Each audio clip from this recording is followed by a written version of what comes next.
તો ખેડા જિલ્લાના નવરચિત ફાગવેલ તાલુકા પંચાયતની ચૂંટણીમાં એક અનોખી અને ચર્ચાસ્પદ ઘટના સામે આવી છે। ફાગવેલ તાલુકાની ચિખલોડ બેઠક પરથી ભાજપ, કોંગ્રેસ અને બે અપક્ષ સહિત તમામ ચારેય ઉમેદવારોએ પોતાના ઉમેદવારી પત્રો પરત ખેંચી લીધા છે। ગુજરાતમાં પ્રથમ વખત આવી ઘટના બની હોવાનું માનવામાં આવી રહ્યું છે, જ્યાં એક બેઠક પર તમામ ઉમેદવારો એકસાથે મેદાનમાંથી બહાર થઈ ગયા છે। આ ઘટનાના પાછળ સ્થાનિક વિરોધનું કારણ સામે આવ્યું છે। તો ચિખલોડ ગામને કપડવંજમાંથી ફાગવેલ તાલુકામાં સમાવેશ કરવામાં આવતા ગ્રામજનોમાં સંતોષ ફેલાયો હતો। અગાઉ પણ ગામને કપડવંજ તાલુકામાં જ યથાવત રાખવા માટે ગ્રામજનોએ ઉપવાસ આંદોલન કર્યું હતું। હાલ આ સમગ્ર ઘટનાને લઈને સ્થાનિક રાજકારણમાં ભારે ચર્ચા ચાલી રહી છે। ચિખલોડ બેઠકની સીટ ઉપર 4 ઉમેદવારી પત્રો રજૂ થયેલા હતા। 2 રાષ્ટ્રીય પક્ષોના હતા અને 2 અપક્ષના હતા।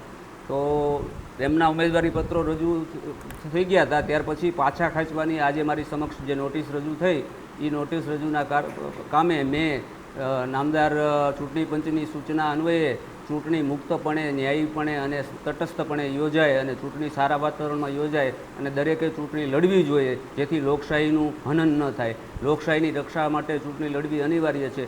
આવી આ 4 ઉમેદવાર અને તેમની સાથે આવેલા તેમના ટેકેદારોને મેં સમજૂતી આપેલ હતી।